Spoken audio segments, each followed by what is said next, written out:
What is going on, everybody? That's some Welcome dope to intro music right there. Got me Frankie. pumped up. Ready to go, baby. Let's go.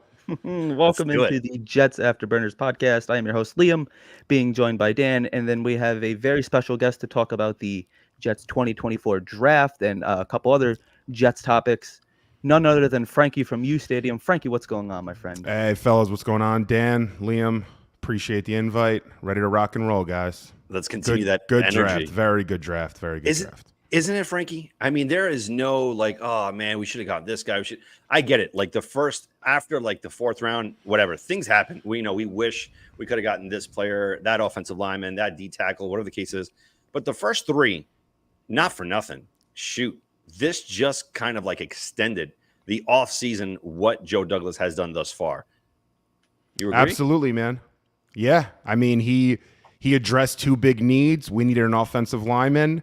I think he got the best pure pass blocking left tackle available in Olu Fashanu, maybe in the draft in general. Right. And we got ourselves the weapon, quote unquote. So I think he nailed it. And I think Corley fits really well with what Aaron likes and maybe in terms of what Hackett and that offense could become. So I think he did a great job. And I love, looking at a quarterback later on in Jordan Travis. And I really love Braelon Allen because I feel that he is the perfect complement to Brees. So, Joe D did his thing. Jets turbulence, my guy. Joe's there. Joe's my dude. Joe's always my dude. He's the man. So that's the beauty of this whole entire thing, right? With Joe Douglas being finally a GM that we've been waiting for a very long time. I always feel, being a Jet historian, we've only had three legitimate GMs in our history. It was Dick Steinberg. Then we had Tannenbaum, and finally this guy. But this guy actually knows what he's doing. Did not want to replicate what happened last year. So many Bauer boys, again, wanted the tight end at 10. I completely understand if you drop to 15, to 18, 19, in the mid-20s, if he's there, fine. I know he was selected much higher than that at 13 with the Raiders. But the Jets were not a tight end away. Shoot. When we're talking about Olu Fashanu, we're talking about he might be the left tackle of the future. That future could be in week 9. Yeah. Yeah. 100%, man. And yeah, that's the thing. It's like I've been torn for months, and Dan knows the guy. And I've been wanting offensive line. I've been saying offensive lineman since the whole rebrand. Since I really started getting into the draft, I've been saying, get me a fatty, and that's what we needed. And it was at the point where, you want the week 1 contributor in the going all in season, but it's not like Dan said, it's not like the future's next season. I mean, banking on Tyron Smith to stay healthy all year, I mean, that's a crazy bet. Mm-hmm. I wouldn't bet that. He hasn't been healthy. Yeah. He hasn't played a full season since 2015. So the future is coming this season. And who better to sit and learn behind one of the greatest offensive linemen of all time? That's what he is. That's not green goggles. That he's legit one of the greatest offensive linemen of all time. And it seems like now we could finally develop a first-round pick the right way. I mean, you could look at other positions. Yeah, we failed every quarterback we've ever drafted, maybe outside of Chad Pennington, and even that was, But we could finally do it the right way, where you're not being thrown into the fire prematurely. Now, in my opinion, I think outside of Joe Alt, Fashanu was the best pick in the draft. He was the best offensive lineman in the draft. What do you think about that? You're asking me if I mean, I had Joe Alt 1A, and then I had Fashanu 1B. I think Alt overall, as a body of work, has a higher ceiling, but I also think he has a lower floor. I look at Fashanu with not as high of a ceiling, but I think he has a higher floor. And I also think Fashanu's a better pass blocker just in general. I think the way he positions his body and he does things in pass pro that I like better than Alt. So I think from a pass blocking perspective, I think he's the best tackle in this draft. But run blocking wise, and maybe some of his upside is not as high as Alt's, which is honestly one of the highest you'll see on a year in and year out basis. So, well, that was the two players that I was looking at, right? Like to move up into the draft, and to me, it was just two. It was Joe Alt and Marvin Harrison. Those are the only two. As much as I really liked Odunze, and I think there was probably a deal in place with the Falcons But again, the Falcons shocked the entire world, right? On taking Michael Penix. Yep. No one, even like we had a mock draft here and we were just messing around here and there that we had thought that the Raiders would jump up to 10 with the Jets. And then from that point, yes, thank you, Armand. I lost the bet, and we'll get into that. That's what it is. But my whole thing was there was no way that Penix would ever be drafted that high, and he did. And I'm like, why? Why would you go up there if you're paying Kirk Cousins so much? I don't even think that Arthur Blank, the owner of the Falcons, had any clue that they were going to do this. Yeah, I mean, there was a report going around that there was potentially 2 or 3 other teams looking to trade up into the top 10 for Penix. I think if you look at the way the NFL is now, and especially from a defensive perspective, I mean, you can't touch these receivers. So you have guys that are just able to get down the field, and Penix's deep ball is as good as you're going to get. I mean, like, that dude can just throw it on the money 35 plus out. So I think teams are looking at that and like, you know what? F it. Let's see what we can, do here. I mean, from Atlanta's perspective, yeah, it was pretty stupid, but I'm never going to kill a team for thinking that they might be able to strike lightning in a bottle with a quarterback. Right. We saw it with Mahomes. I just posted earlier on my Twitter. I was like, listen, these draft grades to me mean nothing. I mean, people thought that Mahomes was a bad pick. You had reporters and analysts giving it a D. Literally, the Chiefs trading up with the Bills, their 27th, a third, and a future one. For Mahomes, they thought was crazy. I mean, now we know it's not crazy at all. It might have been one of the best trade-ups in NFL history. So surreal. And I still feel like the Jets had the best first-round pick out of the AFC East. I mean, the Buffalo Bills, I don't know what the hell that they were doing. I feel like their general manager is trying to get fired. And then Drake May, I just don't think he's like the real deal, to be honest with you. I'm not really afraid of him. And for no other reason beside him being a Patriot, we have to hate him now. Yeah, completely. And then like the Miami Dolphins, I wasn't really a big fan of their draft. I mean, they got the pork chop, so see how that runs for them. But other than he's that, pretty good though. Yeah, he's a good pork chop. Not he's bad. the one with like you put peppers on there and some good olive oil. That's some a good shake and pork bake, chop. maybe you fry them up a garlic little bit. on there, roasted peppers. A little bit there. Yes, that's how we do it. Yes. So there's some potential for the pork chop, but other than that, yeah, I mean, it's a win-win for the Jets. We finally get to do it right. Develop and I think for the first time we get. Aaron Douglas Rodgers had healthy. his. No, I'm saying Douglas had his board, so I think like they wanted to move up and get a Dunze, and it was too expensive. So we just said, shit. I had my group of guys. He probably had Marvin Harrison, Malik Neighbors, a Dunze, Joe Alt, and Fashanu. Do you think Bowers was ever on that board? Because they did bring him in for a visit with Aaron Rodgers. They're saying now he wasn't in play at all. And I have a feeling that if, let's say, the Titans got Olu Fashanu and J.C. Latham was there, I actually think the Jets wouldn't have drafted Bowers at all and just would have traded down. I don't think they would have drafted Latham because Latham's he's a right tackle, and they're projecting him. He could be a great guard, and he could be a left tackle. They don't really know where he's going to play yet, obviously not center. But when they were looking at Olu, they wanted somebody that was a real left tackle and someone that can learn behind Tyron Smith and take his practice reps.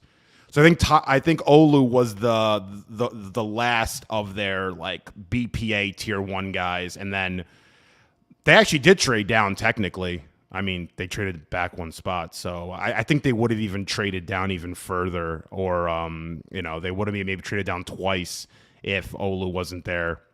Well, that's one of the things, right, that we see that they had 3 fourth rounders. You see them trading back. And as a Jet fan from, the outskirts, you're like, why are they continuing to do that? But after looking at that, you're seeing with the teams that they traded back for and also garnered a 3rd rounder for next year, Joe is just building relationships with GMs. And he started that year 1. If you remember, he did a trade with the Patriots, I think for Demaryius Thomas, right? For that. Braxton Berrios as well. Well, Braxton was off of waivers. Yes. But in order to get Demaryius, he had to call the GM of the Pats. We never did that. We never even fathomed calling Bill Belichick or whoever was there as GM. Never. Then we called the Giants to make a deal for Leonard Williams. I think Joe is your prototypical GM that is unafraid of picking up the phone and calling whomever, as long as he doesn't burn his bridges. I think that's the beauty of the whole thing and moving back, he still got his guy, which I'm going to get into the whole Jordan Travis pick, but not just as yet. Let's go down now. Let's go to Malachi Corley. Again, someone that to me is a Debo clone. What is it, on Friday, I was just banging the table. I'm like, dude, let's just trade for Debo. And we are that kind of piece away from a Super Bowl run. Trade for him. Screw it. He brings another dynamic. I thought about that too. Do it, right? Hey, you know what? We didn't. And we kind of got someone similar. The dude is jacked. He could play. He's what? The Yak King? No one has had more yards after catch since 2020. That just tells you so much what kind of weapon we have in Aaron Rodgers' arsenal. What do you think, Frankie? I agree for the most part. I just think for me, the comp with Debo is a little difficult because Debo's such a specimen and so unique in what he does. It's tough to project somebody in college that's able to do what Debo does in the NFL. I know Corley's a yak guy, but I was saying it earlier.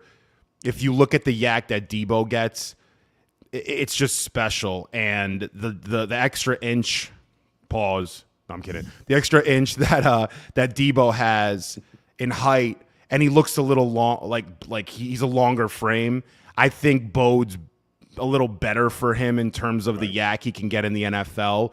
Sure. I mean, it's literally a game of inches. So like the fact that Debo's just, to me, looks a little bigger could transition better into the yak that he was getting in the NFL. My comp for Corley is more of almost like a better Randall Cobb, like as great of a version of Cobb as you can get. Right. And I think with Rodgers there, it makes total sense because Corley does have a little bit of a small-ish frame. I don't want to say small, but he is 5'11". Right. I think Rodgers is going to be able to put the ball right on the numbers with him. Absolutely. And then you're going to see that those yak yards really kick in. So Debo, I don't know yet. I don't know. Debo, like, it's like comping somebody to like Derrick Henry or something. It's like, can you even go there? I mean, like the little difference in their physical abilities may lead to them not being able to be that much of a game changer at the next level. So I don't really like to go there, but you could be right. We could be talking here in a few years, and you're like, I told you, you know. Well, I mean, do you think Corley's going to be a day one starter? No, but I think by the end of the year, he'll be the wide receiver too. I think you'll see him and Garrett on the field together more than any other combo that they have, including Mike Williams and obviously Lazard. I think it's going to be 1 and 2 right there because he can play Z too. He could play that outside receiver role, and that's what he was playing Corley at Western Kentucky. So I think he's going to play that for sure, more than people think. He's not just going to be a slot guy, in my opinion. I mean, this is all part of the all-in year process, right? Because, again, we have no idea what Aaron is going to do in 2025. So you're getting all these gadget play. He's a gadget player. Yes, let's call it for what it is, right? He's going to be placed in the slot and reverses, even, again, certain aspects of the game just to take the pressure off of Aaron Rodgers and Garrett Wilson as well. Breece Hall, same thing. And that kind of brings us to our 3rd round pick. We're Braelon Allen. The guy is a freaking tank. 6'2", between 230 pounds and 245. ESPN has him listed at like 244. 2021, he had over 1,200 yards. 2022, over 1,200 yards as well. The only season that he kind of like diminished in productivity was 2023, where he had 904. Yeah, 984. Now, the only thing is, it's these long runs. 2021, he had a 71-yard touchdown, then a 96 one in 2022 and 52 yards. He could take it to the house.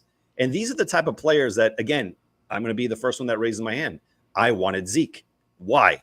The short yardage. As Jet fans, whenever it's 3rd and 1, we know for a fact we're not going to get that inch, that yard. This guy gets you that. Definitely. I'm not on the Zeke train. I never was. I just think his yards per carry freaking collapsed. Last year was 3.5. I mean, if he goes any lower than 3.5, he's just not going to be able to play anymore. Every year it's just like getting lower and lower. So I wasn't really on the Zeke train unless we didn't address it in the draft, which we did. So yeah, like Braelon Allen's perfect, man. He's a beast, dude. You saw those clips. I mean, the guy's jacked out of his mind. He's cleaning, 400 pounds in high school, squatting 600. Like he's a monster, man. And he's the youngest player in the draft. So he's just going to develop out more and more, which is scary. Like I could imagine him and Jermaine doing workouts together. Oh my God. Forget about it, But yeah, I just think he's going to be a perfect complement to Brees. And the reason he's a perfect complement is he's going to be able to wear defenses down. Yep. Over and over again. And then Brees can come in and hit the home run. Yeah, now obviously he turned out to be the Jets' only 4th-round pick after just weird trades and trade backs and trade forwards. It seemed like every 5 minutes Joe Douglas was trading here and there. He obviously did not run at the combine, which actually benefited him over somebody like Audric Estime, who I believe was picked 15 picks after. So I don't know. You do whatever you want with that, but have you heard anything about maybe like attitude issues with him? Because I believe it was Boy Green. I want to make sure I give the right person credit. I believe it was Boy Green that was saying that, yeah, he potentially had attitude issues. Have you heard any of that, Frankie? With Allen or with Estime? Yeah, with Braelon Allen. No, I didn't hear anything actually. Was there a report? I honestly didn't see anything regarding that. I actually saw the opposite, but I didn't see it.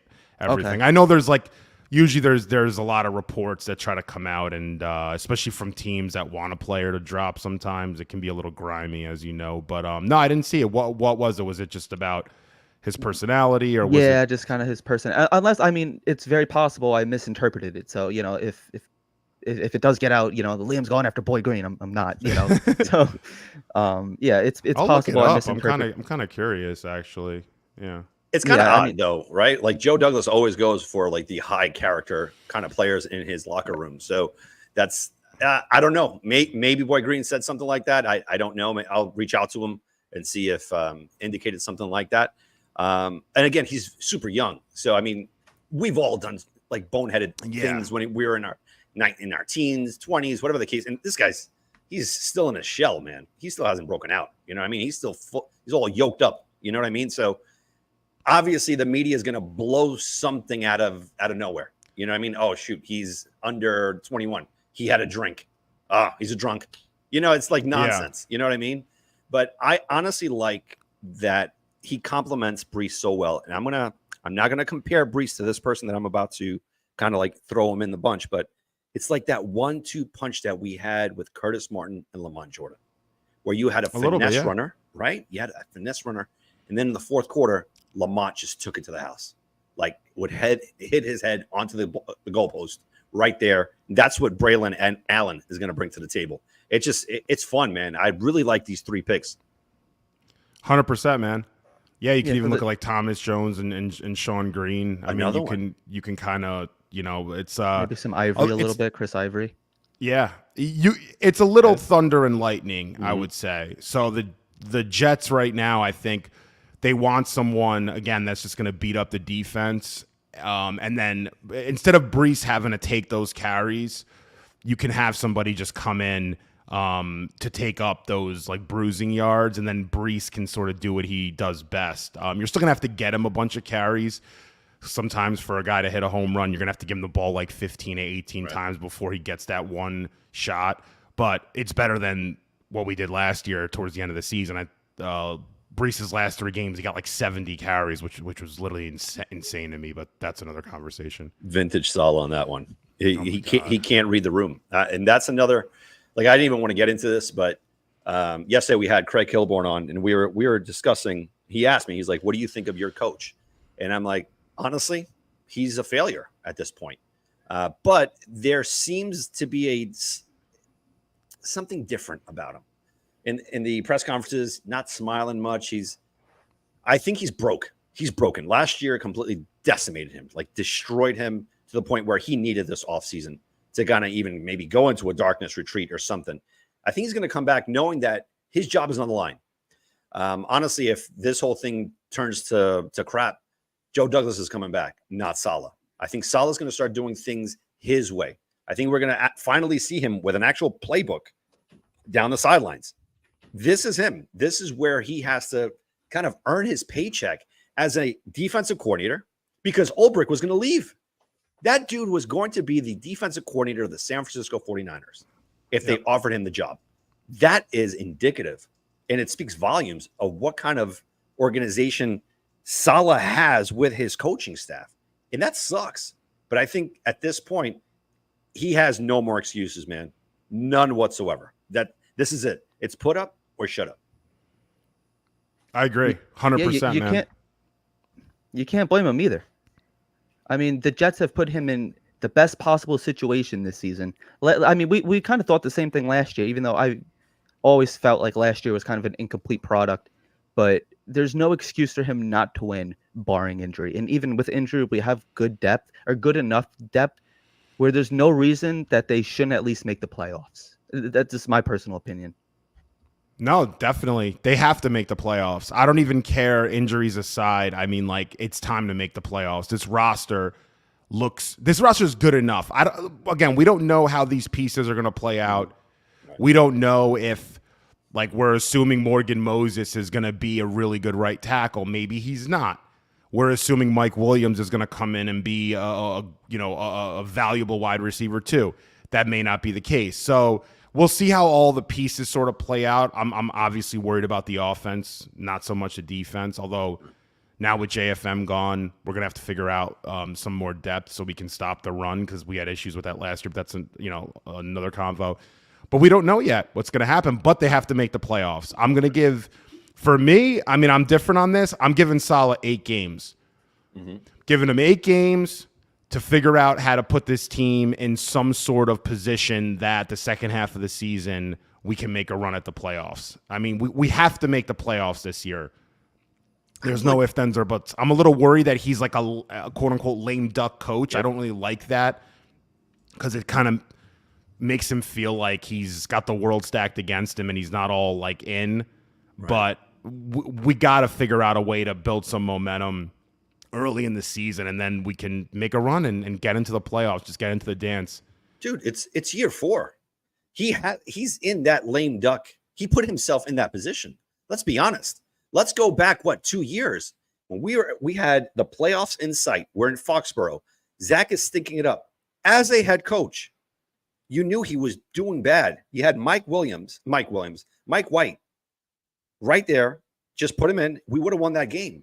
And our playoff aspirations would have still been taken off.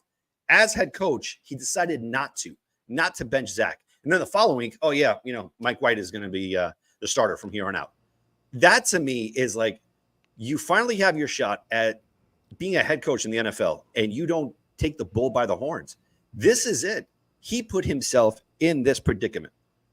To me, it's not only playoffs, Frankie, for me. It's not only just, get into the skin of your teeth. I'm sorry. I'm setting the bar very high. Number 1, I want the division. You look at the other 3 AFC East teams. Miami is still there, all right? But we always match up well with Miami throughout our history, no matter what. The Bills, we have their number, even with no quarterback at the helm for our team. The Pats, I mean, if we don't sweep them, then there must be some sort of witchcraft then if we don't sweep them this year. Right there, yeah, I see agree. Them 4-2, 5-1. That's what I see with the Jets. What do you think they do against Buffalo? Yeah, that's the game for me. I mean, we match up well with Buffalo usually. I think our corners are elite or close to being elite, so they can't really do much down the field. And Josh Allen likes to sort of wait in the pocket. See Wild Wave, my guy. What's going on, dude? He likes to throw the ball down the field. He likes to stay in the pocket a little bit longer. And our corners are going to cover you. So good luck. Right. Love throwing interceptions. Yeah, I mean, Josh Allen will let you make plays if you're playing good D. He'll throw the ball up for you. I mean, like he's not like a pitcher perfect pocket passer. But with Buffalo, I want to see how we play offensively against their defense. Their defense is usually pretty good, although they've been taking hits because they're in financial almost disarray. I mean, that's why they traded out of the first round. I mean, nobody really discusses that, but they're not trying to pay first-round picks. They had to let a bunch of guys go this offseason. So I want to see how our offense plays against their defense. That's what I'm most concerned about, Right. or what I want to see. I want to see the Jets offense early on and how we're able to kind of get the chains moving. I am not completely I mean, if we win the division, I would love it. Obviously win the division, but this team could be in a situation because there's so many new pieces that we got to get hot late. We may start off and things will be a little rocky. I mean, Miami, they know each other. Buffalo, they know each other. They've been through battles together, especially Buffalo. We may not be able to in pressurized moments early on. We may not be able to. I'm not going to say compete, but we may lose a few games that we feel like we should win. But it matters. Towards the end, are we able to get hot? Do what the Giants did, make a run, get hot late when everything meshes together, and then we go into the playoffs. I'm more on that train. If we don't win the division and we're a wild card team, I'm fine with it as long as they look good late. Isn't that what happened with Tampa Bay in Brady's first year? The first year, Bruce Arians tried to like force feed him his offensive scheme, and then Brady, I think 4 or 5 games in, he told him, "Look, I'm not comfortable with this kind of offense. We spoke about it before the season. This is the offense that I am comfortable with, that I can run, and you'll get a Super Bowl." And that's exactly what Arians did. He was able to kind of adjust. And fast forward now with Nathaniel Hackett. To me, he sucks as an offensive coordinator on his own. But this is the wild part. It's like a perfect engine when you put all these pieces together. With Hackett and Rodgers, it's a perfect match. I mean, the two years that they were together in Green Bay, he was NFL MVP. That's huge. As much as we want to like crap on Hackett, which again, I never even liked his dad with Pennington and all that. Anyway, that's sort of. I didn't even like his grandpa. Even yeah, man, you hate that family. Paul Hackett, the Through the draw door. on 3rd and 13 that went for 4.5 yards. The worst. But I think at that point, if Rodgers has to amend something in the game plan, Hackett is more towards the point where no problem. Let's all systems go. Let's do what we need to do. Yeah, they're trying to put together, I think, an offense that sort of mimics what they had in Green Bay. I think Mike Williams came in to sort of replace Lazard. You have Corley that sort of looks like Cobb on the outside. You have a few different backs that you can go to. So you can have a Lightning and a Thunder guy. I think they're trying to do similar things. You bring in a real vet left tackle like he had Aaron with Bakhtiari, just a sure thing out there, although the Jets didn't even know he was going to sign here. And you have a kid behind him. So I think they're doing a lot of similar things. I don't want Aaron to start running like a new style of offense with new kind of players. This sort of looks like stuff that Aaron's done before, and you just have to hope that physically he's ready to, hit the ground running and make some plays, because that's the most important thing. We could, speculate about anything we really want, about picks and signings and how is, Brees, how many yards is he going to have? Can he rush for 1,300? It doesn't matter if Aaron's not healthy. That's just it. Or he's got to be like 85% of what he was 2 years ago. We want to, if we have that, I would even trade in this draft. I wouldn't even draft somebody if you were to guarantee me Aaron would be able to play 17 games at 85% of his, last MVP season. 100%. Now, the other thing I wanted to talk about getting into the 5th round pick is Jordan Travis. He's the quarterback that I wanted, although I really see, like, there was just a part of me that didn't want to go quarterback in this draft because it felt like a wasted pick in a sense, where it's not a wasted pick because it's just wasted for this year. I mean, barring 2 serious injuries where we can't get our first or second string quarterback playing.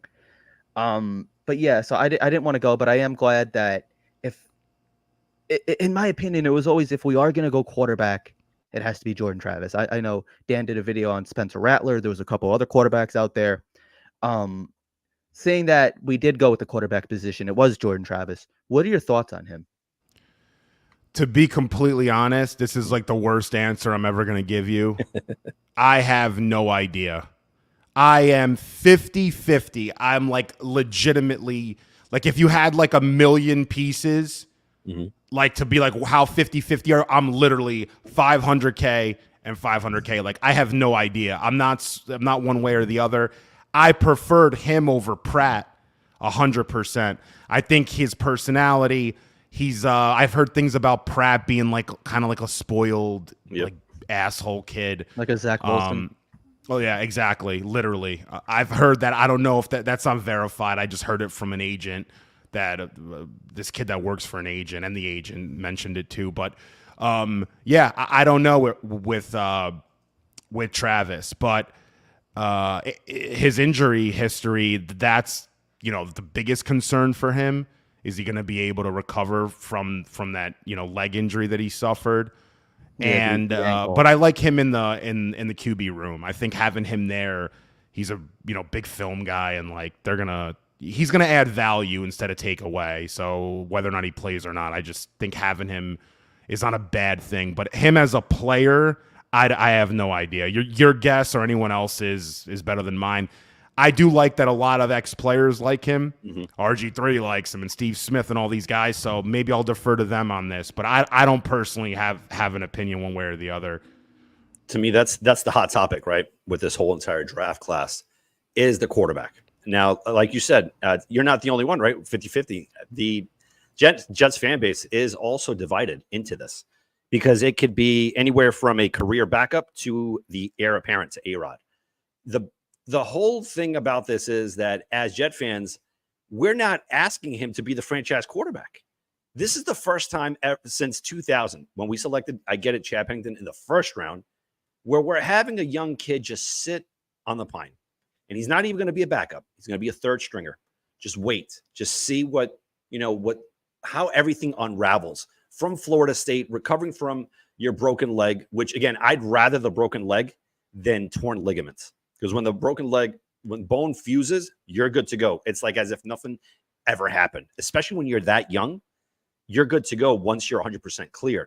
Now, with that being said, as a Jet fan, you go into fantasy world, and I am guilty of that because you start looking at a Russell Wilson that was drafted in the 3rd round. Tell me for a fact, any Seattle Seahawk fan, coming from a free agency that they got a quarterback from the Packers, what's his name again? The guy that threw 5 or 6 touchdowns in one game. Matt Flynn. Matt Flynn. All right. That was their quarterback. That was their guy. Yeah, they paid him. Russell Wilson had a crazy training camp. Pete Carroll, again, a coach with balls, knows what to do. He put him out there. I'm not saying that Saleh should do that with Travis, but if he's developing that way, same thing. Brock Purdy in the 7th round.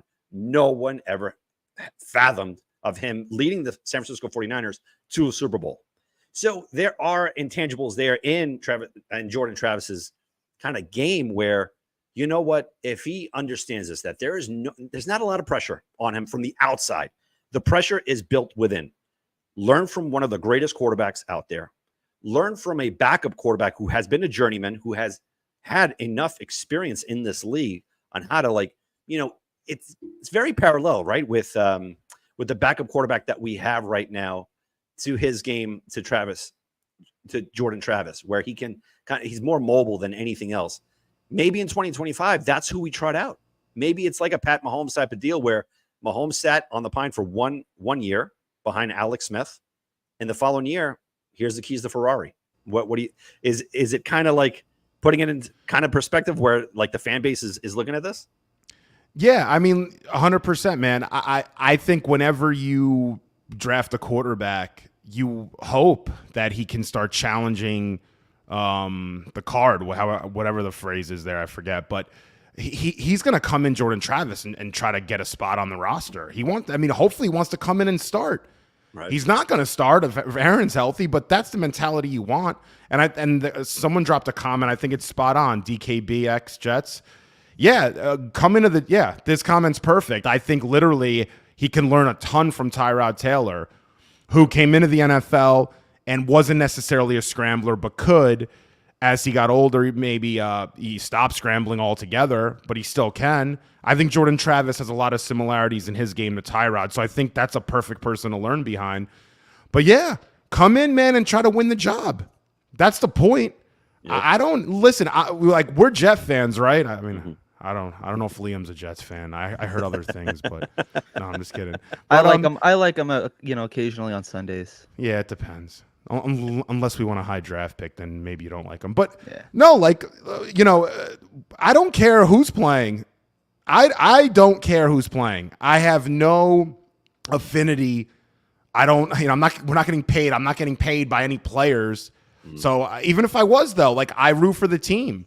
I root for the New York Jets, and whomever can come in and win us games is good with me. Like, I'm a fan. So if you're telling me Rodgers is washed in a crazy situation, Rodgers is washed, or he's got some injury problems, and Travis is lighting it up, I don't care if Travis comes in and plays. And that's the special thing about the quarterback position.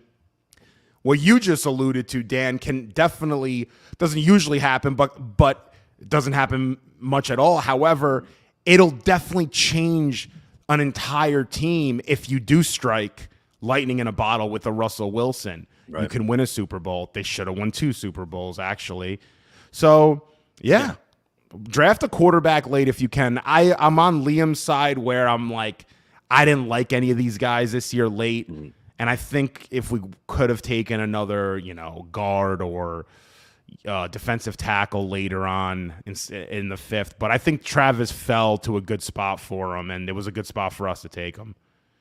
No, I completely agree. Now, the next 3 picks, again, they're all up in the air. We don't even know if these 3 guys are going to be making the team. Again, Isaiah Davis, running back, another guy who I'm looking at as a John Coons from Green Bay.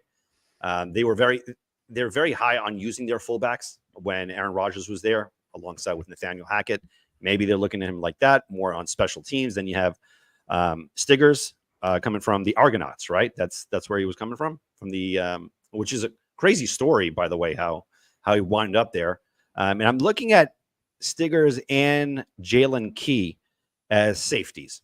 Again, Jalen Key, that was his first season at Alabama, 3 to 4 years at UAB. Before then, to me, it's Joe Douglas is seeing that we have a void at safety. And yes, we opened up a little bit of cap space with trading JFM. I'm looking at Justin Simmons, man. Not for nothing. Speaking my language. Yes or no? I don't know why we haven't. He's there. I don't know. I mean, I don't know if they're negotiating or talking with him at all, but he, to me, seems like a slam dunk person to bring in. I know I was talking earlier with Nick about this. Nick was saying it might be too expensive. I'm like, I think $6 or $7 million would get the job done. Mm-hmm. He's saying it'd be 8+. If it's 8+, then you start getting in a little bit of an expensive safety category, in the expensive safety category, excuse me. So, but yeah, not to cut you off, but I agree, Dan. Like, I think Justin Simmons, his leadership, his ability to get his hands on the football and force turnovers, which is the only thing about our defense I don't love, is that. I think he can come in and add tremendous value, but I don't know the price tag. Yeah, Quandre Diggs would be great too. They may want to. I think the Jets, they're operating their defense with the assumption that if we're going to have to take away from one position group, it's the safeties. We'll invest in D-line. You saw with the Quinnen deal. You see they're drafting defensive linemen high in drafts, or not this year, but they have in the past with Joe D. Defensive line, linebackers, we'll pay them. Corners, we got 2 really good ones. We traded for one. I mean, so like they're going to invest everywhere, and they're like, you know what? If we have to take an L or a step back with one position group at safety. See, the weird thing with me is I'm really surprised that they didn't draft a defensive tackle or just like a defensive lineman in general, especially with JFM getting traded. Now, like, yes, like they have some depth, like they are starting to get like a little bit thin on the defensive line as well. So, I mean, I get it. Like, it was a salary dump and it was pretty much necessary, as much as I didn't want to see JFM go. He had a lot of penalties, especially early on last year, which was a bit of a concern too. But it's just surprising that they went with 2 running backs instead of like addressing like another position. And I get it because, I mean, prior to the draft, it was just Brees and Izzy at running back. So I definitely agree with drafting one, and then I thought like they might have went after like a free agent or something like that, a veteran guy, maybe somebody better than what we had last year with Dalvin Cook. But I don't know. In my opinion, I just feel like I would rather have not drafted 2 running backs, and then maybe if we are gonna um address the defensive line. Now, a 5th, 6th round pick probably isn't gonna be an ideal starter on your defensive line anyway, but I just prefer that we would have went defensive line instead of another running back. Do you have a problem with them taking 2 running backs? Do you think it was a little strange, or are you a fan of it? What are you thinking with that? Yeah, I think it was a little strange for sure. I do think, though, that the Isaiah Davis pick, that's a regional scout pick. And Nick was saying that the other day, and it's true because I think it's true actually, because if you look at the phone call that they made to Isaiah Davis, the regional scout made the phone call. It wasn't Joe Douglas. I think Joe Douglas completely took control of this draft, like Billy Bean Moneyball style. He said, get out of the way. I'm drafting who the hell I want. Give me your insights. And then he gave a bone to a regional scout to draft Isaiah Davis. Well, there's a good comment up here too. Where does Coach Boyer pound to the table for Isaiah Davis? Must have a plan and a vision. So I don't know because I have heard in the past that like they do like to give special teams like a pick. I believe Mike Westhoff has even said that when we had him on a few weeks ago. So it could be a situation where we may never even see him running the ball. It might just be a special teams. He might be a returner, something like that. So maybe it really is just, okay, Coach Boyer, who do you want? We got to give you a special teams guy. And it just happens to be a running back. So yeah, and now they're changing the kickoff rules. Yes. So there's going to be like 5 times the amount of kickoff returns. I think Isaiah Davis not only will be on the kickoff return team, he might even be on the kickoff team because he's got that fullback kind of body. They might have him running down the field and trying to make tackles too. So I think that's part of the plan here. And I was saying it to people on UStadium. I was like, we don't have enough depth at linebacker or safety where I feel comfortable for us to be able to field a special teams unit.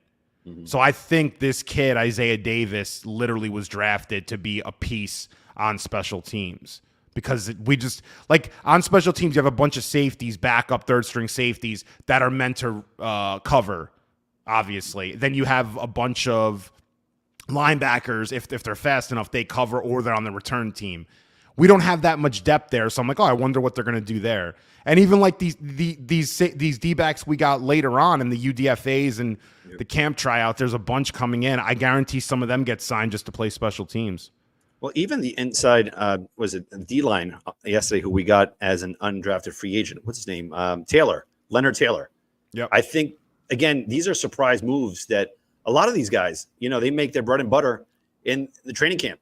And all of a sudden, you have a JFM that was jettisoned here, and you have his perfect replacement for much less money and hungrier, who actually wants to make that enormous contract.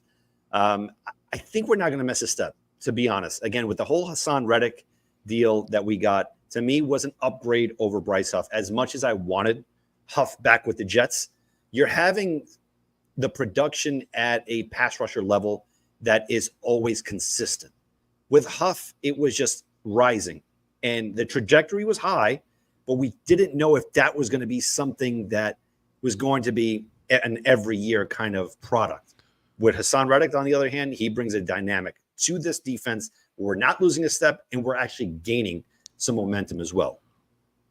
Yeah, even that Michigan kid, Braden McGregor, if you want to talk about really someone that can play D-end and is a beast, I don't know. There's some character things, I think, not off the field, but I think him throughout games, he's either, they say, really hot or really cold. But if you look at his highlights, he's unreal. I don't know why he was a 6th or 7th round projected player, but that's somebody that if you can get him on the field a little bit with Michael Clemens, I agree with you.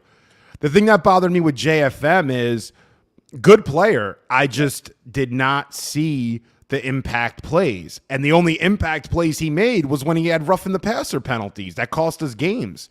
I think it was about 2 years ago. That's what got him paid because there was I think it was like a span of like 5 weeks where he had like a really good 5 weeks. He was getting a decent amount of sacks and everything. But like you had said, he was definitely like a penalty machine last year. But it's just, he was like one of like the anchors for that defensive line. So it was just strange, like the way that they let him go, in my opinion.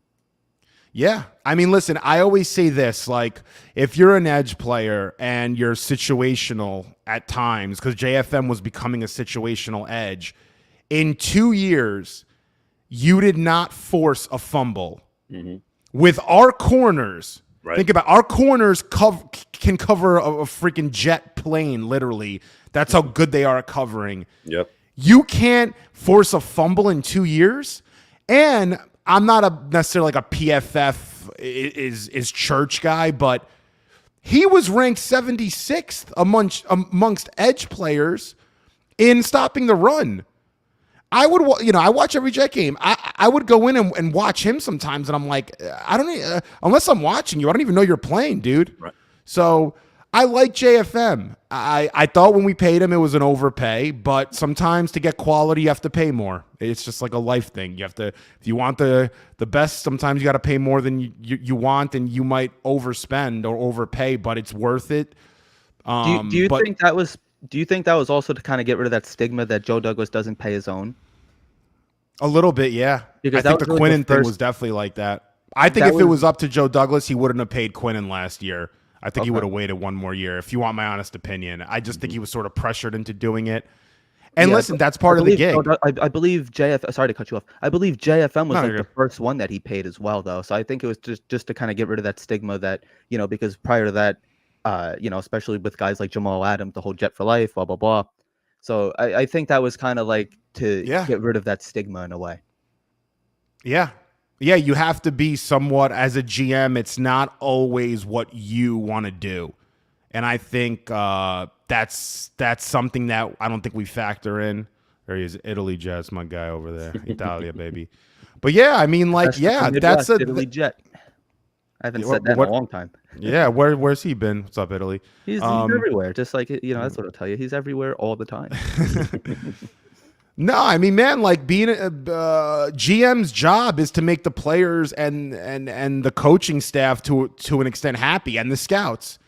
It's not like Joe Douglas is going to do everything he wants to do. That's why the Isaiah Davis pick was a regional scouts call. You had scouts on your, in your round table pounding their fist that we need this guy. We need him for special teams. I think if it was up to Douglas, he wouldn't have drafted him, but you got to make people happy. It's like a business. You got to give sometimes to get. Always, no matter what. And that's where I see the upgrade as well with Reddick. Like you just pointed out with JFM. You're watching the game and you're like, where is he? Now you supplant him with Reddick. He gives you those strip sacks. Like that to me is an integral part of the defense. The defense could be top 3, top 4, great. But there's got to be some sort of turnover game involved in this. Because again, you could always be behind the 9 and whatnot and wait to just get to that 3rd and 5 and stop them, and then they punt. But it's to the point to make the field shorter, to make your offense, given that capability of no more of those long drives. You're at the 30 now. Only, you got maybe 4 or 5 plays and whatnot. You're in the end zone. You're up now 14, 21-3, 28-7. I think that's the mentality I think that the Jets have to have. And it has to complement each other. Defense, offense. Defense is finally going to have something that it's never had under Saleh, and that's a competent offense. Now, the offense starts rolling. The defense can take a break. Defense could be, all right, you know what? We're going to just relax here. They're not going to be out of breath as they have been last year. Dude, look at the game on Friday, the game right after Thanksgiving. We were there in the first half until that Hail Mary. The Hail Mary game, yep. Can we stop playing on Fridays? Oh my God, I know, man. I think that's gonna be a thing for the Jets playing on Friday. It's kind of like Green Bay and like Detroit, Minnesota, like playing on Thanksgiving. I think we're the Black Friday team, which sucks because I like the Black Friday shop. Yeah, I mean, even this Thursday Night Football stuff, man, it doesn't do it for me. They got to figure out what they're going to do with that. I feel like teams aren't prepared. It leads to more injuries. It's like, I don't know. Can they move it back? Put it on Friday. Play a game on Saturday night. Why? Like, I get it because the NFL for the kids, like they want to lean towards the kids, but you have a kid, you have like a 3rd grader up until 11:30 at night on a Thursday. Yeah, and the NFL wants a day and a night to themselves. I mean, that's why from the beginning of time, Sunday was like the day that they wanted to make NFL Day, and then they don't like to compete with things on TV on Friday night and Saturday night, SNLs and stuff. So they want their own day. So they're trying to make Thursday that like other night for football. The problem is it's too close to Sunday. And as much as you try to like position teams so they're playing Sunday at 1 and give them more rest for the Thursday game, it's not enough time. You need a day off Monday. Yep. You have Tuesday and Wednesday you go in. You're probably going to do some extended practice stuff on Wednesday, and then you're already playing Thursday. It's like you can't roll like that. It's too soon. Friday gives you another day. It's better, and Saturday's even better. But college football, the NCAA and the NFL are probably discussing that, and the NCAA doesn't want NFL football on Saturdays. Did you hear the rumors that that Roger Goodell wants an 18-week season with only 2 preseason games, and the Super Bowl could be pushed to President's Day weekend? I'm all for that because I think you need at least 3 preseason. I hate preseason. I really do. Like, I remember sitting last year watching some preseason games, and like it was really rough to watch, in my opinion. Like, just watching Boyle out there and everybody else, I'm like, it was putting me to sleep. It was really hard for me to watch some of those games. It felt like it took forever.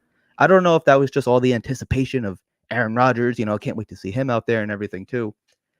But I am all for that. And I agree with you, Frankie. I think that, you're so... The NFL, Roger Goodell, like they're so like anti players getting injured, they're all for player safety, and like they could be even wearing those Guardian caps, during games, which is a little weird, but that's going to look funny as hell. I wonder how many players are actually going to do that. Yeah.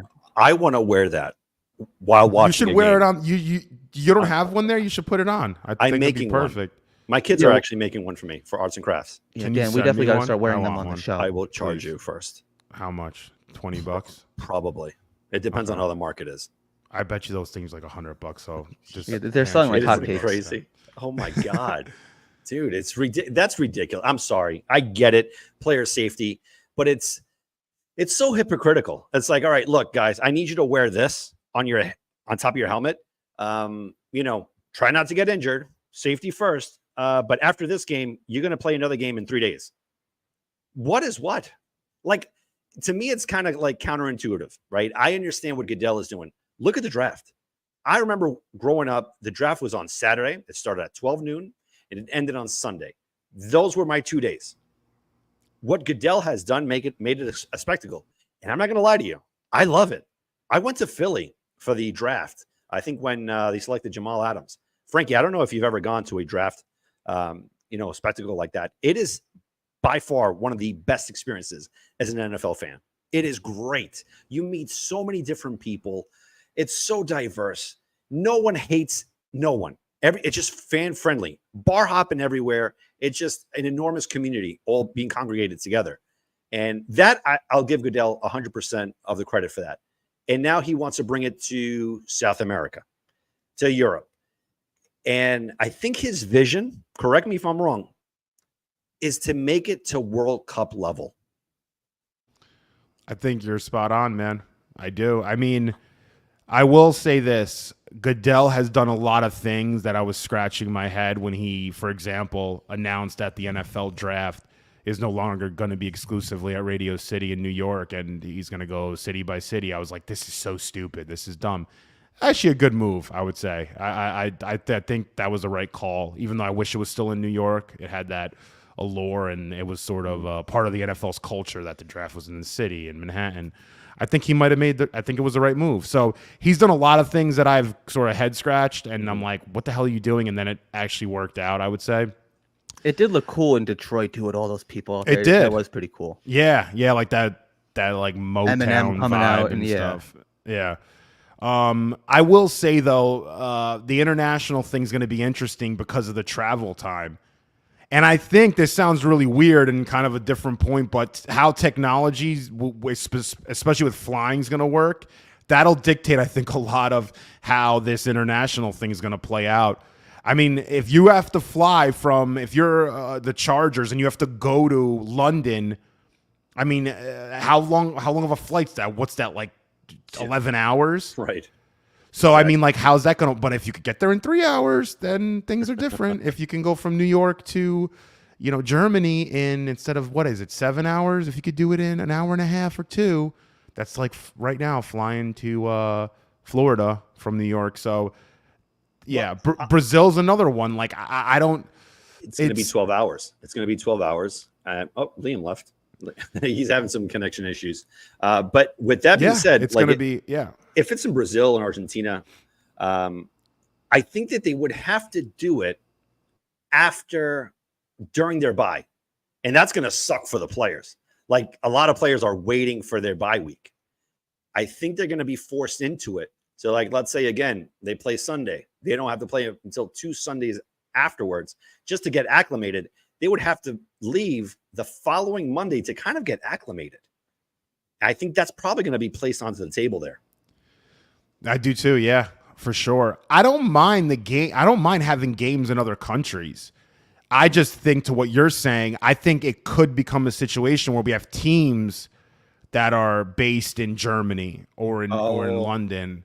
That's where I was going. Oh, wow. I think they're going to look at doing that and really do what you said originally, which is make it a World Cup kind of thing. Right. And I don't know. I don't have an opinion. I'd have to see like how the scheduling would work out. Would players want to go live in Germany? Players already, like you see it in the NBA, players don't even want to like go to the Raptors or something. Like that was always an issue, Right.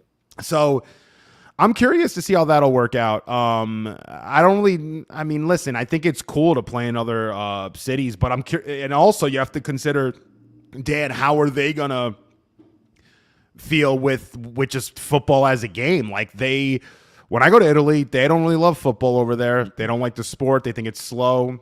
Yep. Even though soccer to me is slow and not the best watching experience, but it depends on who you watch it with. If you watch it with me, yes. If it's international, yes. Yeah, for sure. Yeah.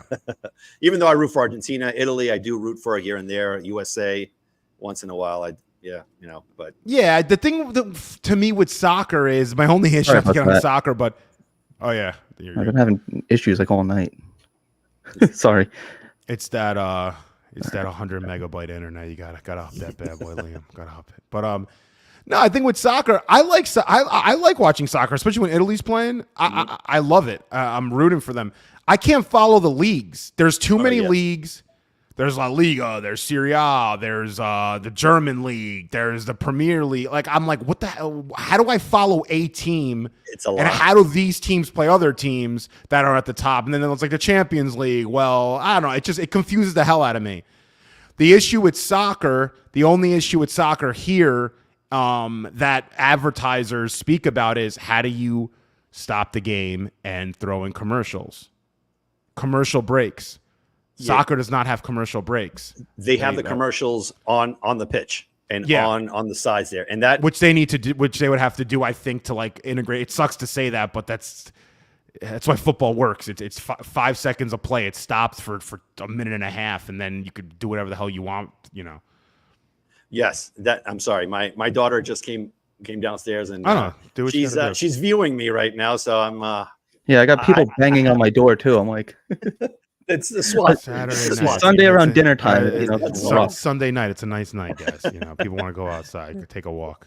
That's exactly what we're about to do right now. But that brings up a lot of good things. I remember going to Astoria, right, and going to Studio Square where I live.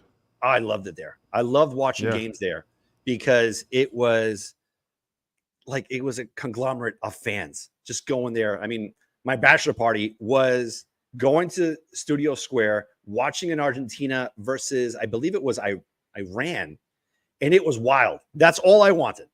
And they closed it down, which sucks, which is not cool. Our first office, UStadium, was at the WeWork in Studio Square right there in Astoria.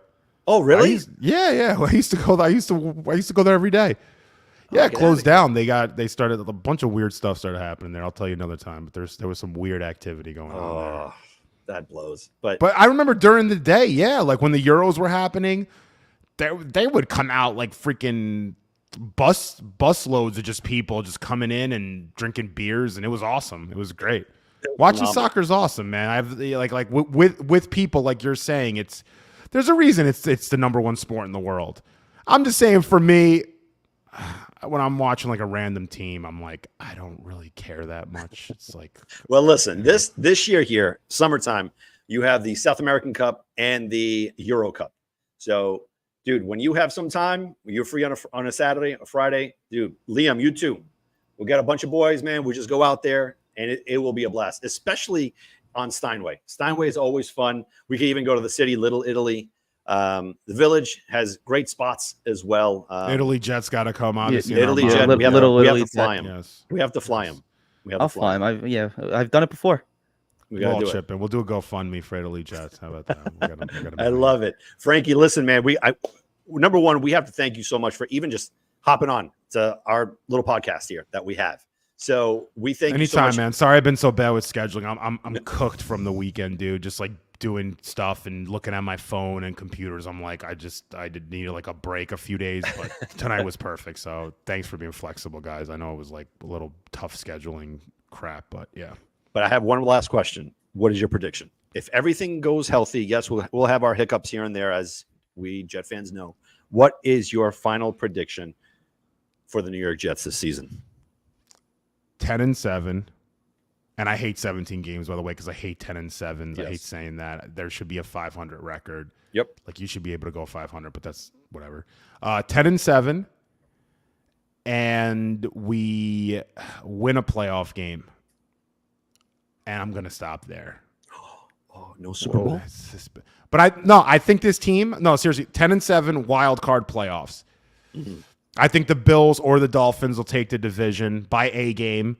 I don't know which one. Dolphins. One of them is going to be trending down. I just don't know yet.